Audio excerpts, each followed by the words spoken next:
King Saul of Israel was in a critical and desperate situation. By the time of the events recorded in 1 Samuel 28, his reign was overshadowed by repeated failures and a strained relationship with God. His most significant failure was his disobedience in not fully carrying out God's command to annihilate the Amalekites and their possessions. Because of this disobedience, Samuel, the prophet, had delivered a divine message indicating that Saul's kingship would be taken away and given to someone else. As Saul faced a major threat from the Philistines, his distress was escalated by the loss of God's guidance.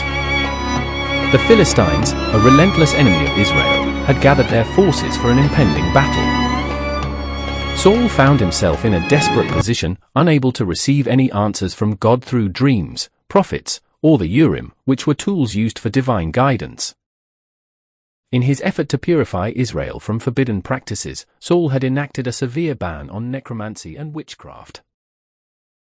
Deuteronomy 18 verses 10 to 12 stated that engaging with mediums, spiritists, or those who practiced divination was an abomination to the Lord. This ban was part of Saul's broader campaign to eradicate idolatry and occult practices from the land. Saul had driven out all such practitioners from Israel. 1 Samuel 28 verse 3. Faced with a lack of divine guidance and desperate for insight, Saul decided to seek out the witch of Endor. Knowing the danger of being recognized, he disguised himself by changing his clothes and traveled at night with only 2 of his men to the city of Endor, where the woman with the familiar spirit lived. A familiar spirit is believed to be an ancient spiritual entity that has been around for centuries, having vast knowledge about people, their habits, and even their ancestry. The familiar spirits also had abilities to contact the dead, bridging the gap between the physical world and the spiritual world, enabling the practitioners with such entities to consult the dead. These practices were prohibited as they would divert people from the true worship of God. When Saul arrived and made his request for her to summon Samuel's spirit, the witch was initially terrified.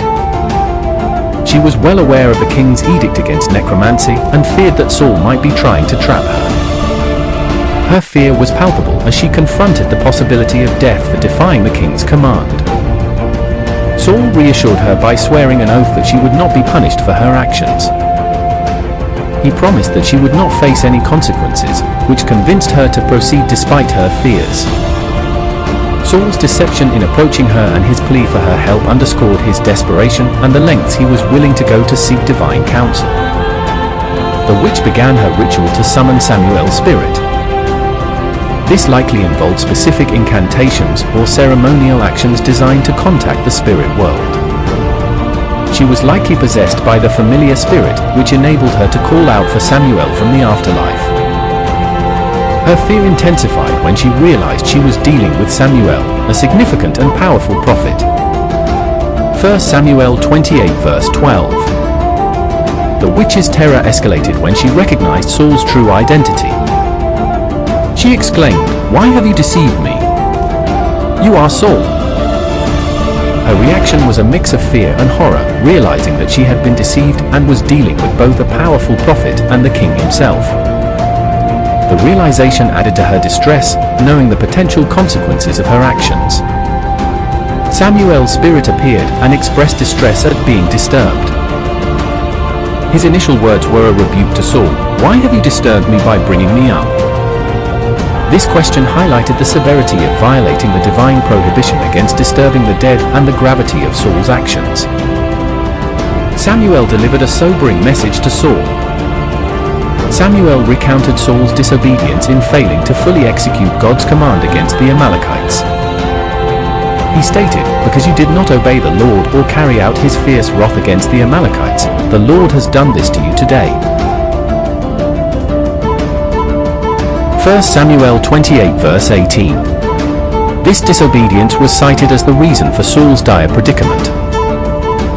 Samuel further prophesied that the Lord would deliver both Israel and Saul into the hands of the Philistines. He declared, "The Lord will hand over both Israel and you to the Philistines, and tomorrow you and your sons will be with me." This prophecy not only foretold the defeat of Israel, but also the imminent death of Saul and his sons.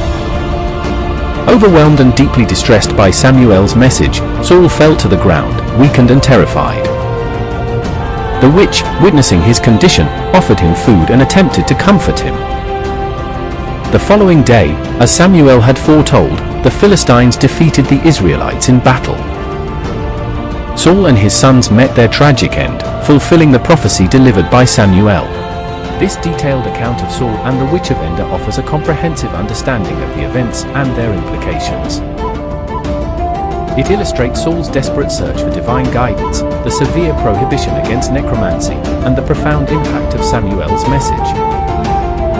The story underscores themes of divine judgment, the consequences of disobedience, and the ultimate fate of those who defy God's commands.